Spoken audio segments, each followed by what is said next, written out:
I'm standing in my driveway, clutching a $50 fine for excessive holiday decorations, 3 strings of Christmas lights my late wife chose, while the HOA president smirks, claiming my display cheapens Oak Ridge Meadows.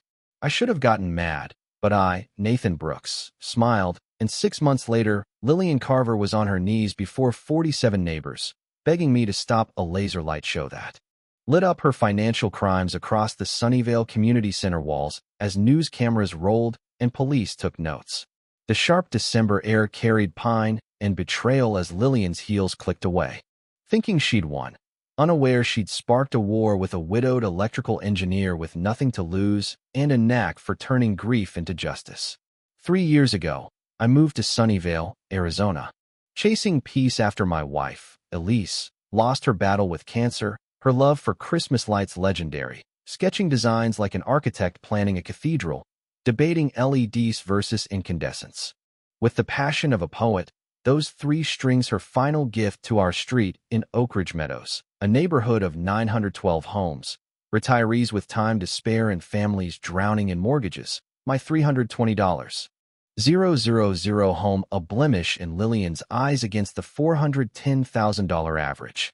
Lillian Carver, 45, a real estate broker with a champagne Tesla waxed weekly, ruled the HOA for 7 years, her auburn hair pinned tight, designer scarves costing more than my utility bills, elected by 21 votes because meetings were dismissed as busybody conventions, her promise of pristine community standards a code for crushing nonconformity.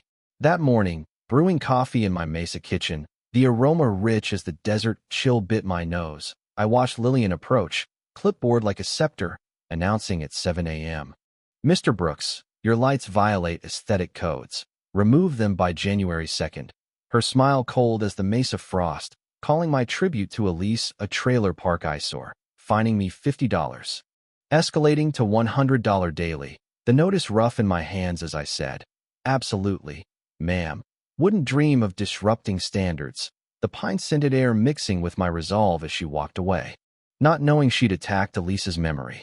Lillian's tyranny was precise.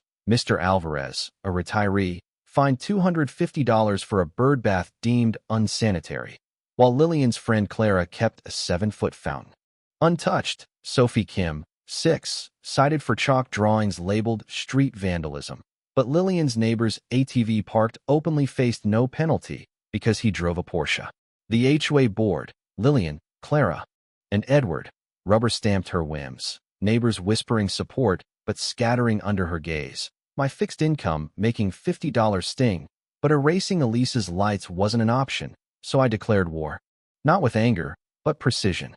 I took down the lights January 3rd, coiling them in the cold, breath puffing like smoke, storing them in Elise's labeled boxes, garage door open to breathe through the grief, a mistake that brought Lillian back with Edward, citing visible storage violations under Ordinance 46A, fining me $75 for boxes seen through my open garage, Edward avoiding my eyes as Lillian smirked, the absurdity fueling my resolve. That night, I spread the Oak Ridge bylaws across my kitchen table, coffee fueling my rage, discovering the HOA hadn't filed state-required financial reports for 4 years, a legal lapse that could nullify their authority, Arizona law demanding annual disclosures of income and expenses. I became a detective, measuring Lillian's fence, 6 inches. Over code, photographing her knitting business clients visiting her garage, violating no commercial activity rules, and noting her husband Victor's construction truck parked weekends for 18 months. Untouched by her clipboard, my evidence a prosecutor's dream. I filed complaints against her violations, delivering them to the board, the ink sharp as my defiance, and days later, Mrs. Harper, a 79-year-old neighbor, called, voice trembling with excitement, saying Lillian held an emergency meeting to retroactively tighten storage rules, aiming to cement my fines and threaten a lien. But word spread. Mr. Alvarez brought tamales and birdbath tales. The Kims shared Sophie's chalk art photos. Mr. Torres offered his own harassment records. Our coffee meetings smelling of rebellion and cinnamon. Lillian's power thrived on fear, but we were uniting. Her emergency meeting set for Thursday to raise my fine to $175 and push a lien.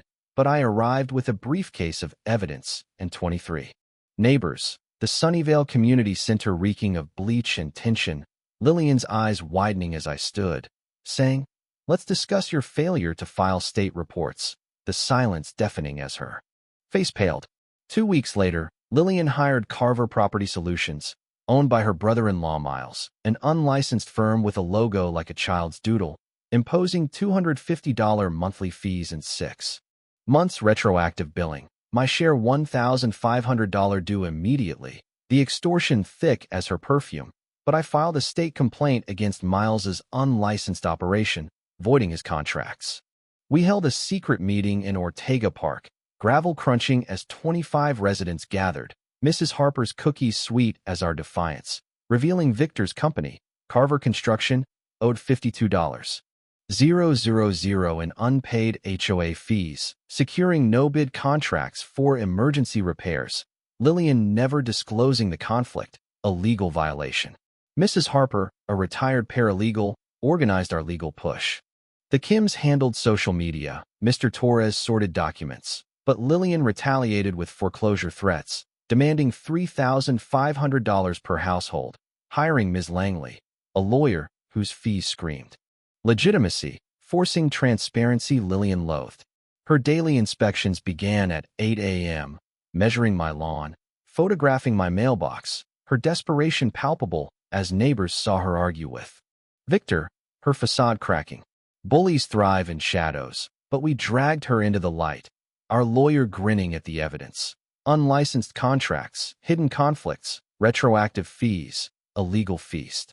Lillian's harassment intensified, fining me for grass 1/8 inch too long, $50. Faded mailbox paint, $75. Car parked 2 inches off, $100. Even window frost, $125. Notices piling like ash. But my security cameras caught gold. Lillian at 6 a.m., measuring my grass, muttering like a zealot. The footage viral on our Oak Ridge Truth group. Channel 9's Lila Gomez calling for a story on HOA overreach. Aired Thursday. It exposed Lillian's crusade against my lights, showing her measuring my lawn, neighbors sharing their finds. The video hitting 60,000 views, Lillian hiding ass. Donations hit $2,500 via Mrs. Harper's GoFundMe. Strangers leaving notes in my mailbox, the air sharp with vindication. Mr. Alvarez, the Kims, and others went public, Councilwoman Elena Ruiz, demanding HOA oversight, the state investigating Miles's firm, Lillian filing a baseless restraining order, claiming my media exposure was harassment, denied by a judge who saw through her $3,500 in fines. She tried locking the community center, but the locksmith, a neighbor, tipped us off, her cronies Clara and Edward dodging meetings, Mrs. Harper uncovering a 1988 covenant sunset clause. The HOA dissolves after 35 years unless 75% of residents renew. Due March 15th, Lillian hiding notices and forging signatures for a secret vote, her handwriting on half the forms. Her shadow government exposed. We held the power to dissolve the HOA, but some valued its services, pool maintenance, landscaping, so I planned not destruction, but transformation, Mrs. Harper's documents a legal arsenal to challenge every fine, fee, and contract. Operation Starlight launched in my living room, 17 neighbors around my coffee table, documents and cookies fueling us. Mrs. Harper leading legal strategy, demanding 3 years financials. The Kims sinking media exposure, my laser show the centerpiece. Professional projectors from my old firm, disguised as AV.